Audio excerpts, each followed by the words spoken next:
Hello बच्चों, let's see this question and here this question say what type of trade is carried in cities, towns and village। Question आपसे बोल रहा है कि किस तरीके का ट्रेड दो सिटीज़ के बीच में, टाउन्स के बीच में या विलेज के बीच में होता है।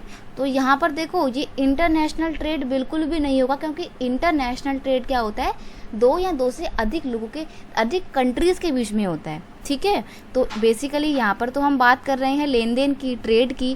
क्वेश्चन का यहाँ पर की कॉन्सेप्ट हो जाएगा आपका ट्रेड। अब ट्रेड क्या होता है, तो पहले तो आप ये समझ लो कि ट्रेड क्या होता है।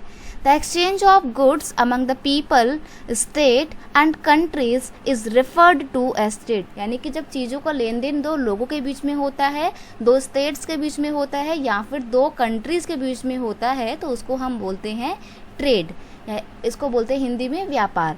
अब अगर ये ट्रेड दो सिटीज़, टाउन्स और विलेज के बीच में हो, लोकल लेवल पे हो, तो इसको हम क्या बोलेंगे, लोकल ट्रेड बोलेंगे। क्योंकि यहाँ पर उसने ये नहीं बोला कि दो स्टेट्स के बीच में हो रहा है, स्टेट के अंदर ही जो सिटीज़, टाउन और विलेज होते हैं उनमें हो रहा है वो ट्रेड, तो इसलिए यहाँ पर लोकल ट्रेड आपका बिल्कुल सही आंसर होगा। State level trade is carried between two और more state. State level trade किसके बीच में होता है, जिसमें दो या दो से ज़्यादा स्टेट इंक्लूड होती हैं, शामिल होती हैं लेन देन में, तो उसको बोलते हैं स्टेट ट्रेड। और टाउन, विलेज, सिटीज़ के ट्रेड को हम लोकल ट्रेड ही बोलते हैं। ऑप्शन भी यहाँ पर बिल्कुल सही आंसर है आपका। I hope you understand it well. Best of luck.